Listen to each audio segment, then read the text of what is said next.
केरल के तिरुवनंतपुरम के श्री पद्मनाभ स्वामी मंदिर के खजाने से क्या निकला, कितना निकला, इसे लेकर कयास जारी है। कहा जा रहा है अभी तक आधिकारिक बयान तो नहीं आया है, लेकिन कई तरह के अनुमान हैं। कोई इनकार नहीं कर रहा और कोई इकरार भी नहीं। ए से लेकर अब तक 6 तहखाने हैं। ए और बी कभी नहीं खुला था। अब तहखाना नंबर बी का खुलना बाकी है। शुक्रवार को इसे खोलने की कोशिश होगी। लोहे की दीवार मिली है। कहा जा रहा है कि इसमें सबसे कीमती सामान हो सकता है, या एक और बात यह भी है कि इसमें समंदर तक पहुंचने का गुप्त रास्ता भी निकल सकता है। लेकिन त्रावणकोर राज परिवार का कहना है कि इस तहखाने को नहीं खोला जाए क्योंकि अशुभ हो सकता है। निहाल किदवाई की रिपोर्ट। तिरुवनंतपुरम का ये पद्मनाभ स्वामी मंदिर अब दुनिया का सबसे धनी मंदिर बन चुका है। मंदिर के खजाने से अब तक करीब 1 लाख करोड़ की दौलत सामने आ चुकी है, जबकि आखिरी और छठा कमरा खुलना बाकी है। कहा जा रहा है कि मंदिर में सबसे बड़ा खजाना इसी कमरे में है। 6 में से 4 कमरे बीच बीच में खुलते रहे, लेकिन 2 कमरे बीते 136 सालों से नहीं खुले थे। सन 1750 में त्रावणकोर के राजा मार्तंड वर्मा ने अपनी पूरी शाही दौलत इस मंदिर को दान में दे दी थी, और तब से राज परिवार ही मंदिर की देखरेख में लगा था। त्रावणकोर के राजा खुद को भगवान पद्मनाभ का सेवक मानते आए हैं।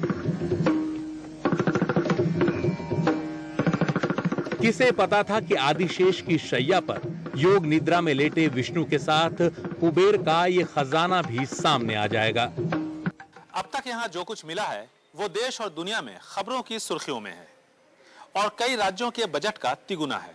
अब आगे और क्या क्या मिल सकता है, इस पर सोचना लोग वक्त की बर्बादी समझते हैं, क्योंकि जो खजाना सुर्खियों में है वो किसी की भी सोच से परे है। त्रिवेंद्रम से कैमरामैन गोविंद मूर्ति के साथ निहाल किदवई, एनडीटीवी इंडिया। किसी की भी सोच से परे है और ये विषय बहुत ही गंभीर है।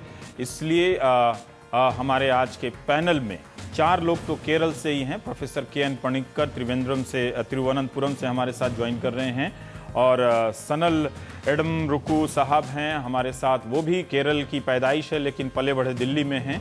प्रोफेसर विजया रामास्वामी, आप भी वहीं से बिलोंग करती हैं। निर्मला सीतारमण, आप तमिलनाडु और आंध्र प्रदेश में बटी हुई हैं। दिल्ली में भारतीय जनता पार्टी की सियासत करती हैं। शकील अहमद और हम शायद 2 विश्वसनीय तरीके से उत्तर भारत से हैं। हम ये चाहते हैं कि बहस भी हो और जानकारी आपको इतिहासकारों के नज़रिए से ठीक ठीक पहुंचे, क्योंकि कई बार दक्षिण और भारत के भीतर, दक्षिण और उत्तर भारत के बीच की जो खाई है जानकारी की, वो कई तरह की गलत धारणाओं को भी जन्म देती है। तो उसे ठीक करने की भी कोशिश की जाएगी।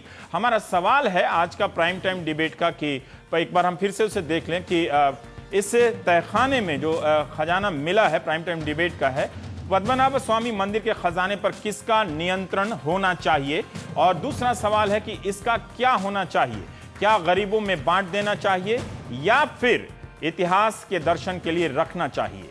इस तहखाने में छिपे खजाने का क्या होगा और कौन मालिक होगा, यह सवाल आज शाम त्रिवेंद्रम के सांसद शशि थरूर जी से पूछा मैंने, जो इस वक्त दिल्ली से त्रिवेंद्रम की फ्लाइट में हैं। उड़ान भरने से पहले उनके इंटरव्यू का हिस्सा ये रहा पहला जवाब।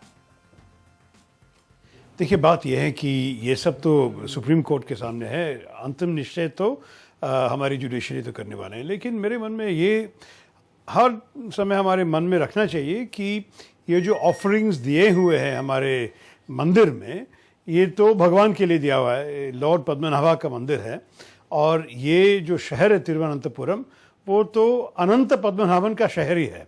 तो मतलब वहाँ के निवासियों के मन में ये जो खजाना है तो मंदिर का खजाना है और वहाँ रहने चाहिए। मैं सिर्फ ये भी सजेस्ट करना चाहूँगा कि ये जो इतना महत्वपूर्ण खजाना है, तो सारे स्टडी और इन्वेंट्री करने के बाद मेरे ख्याल में जनता को दिखानी चाहिए मंदिर के अंदर, मतलब मंदिर के प्रेमिसेस के अंदर एक वर्ल्ड क्लास म्यूजियम बना के लोगों को दिखाना चाहिए।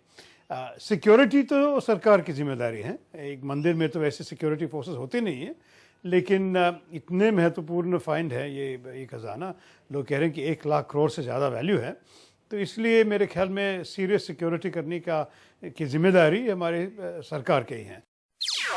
NDTV's Cricket app, Android and iPhone, fastest scorecard, special analysis, and much more. Download free. ndtv.com/apps.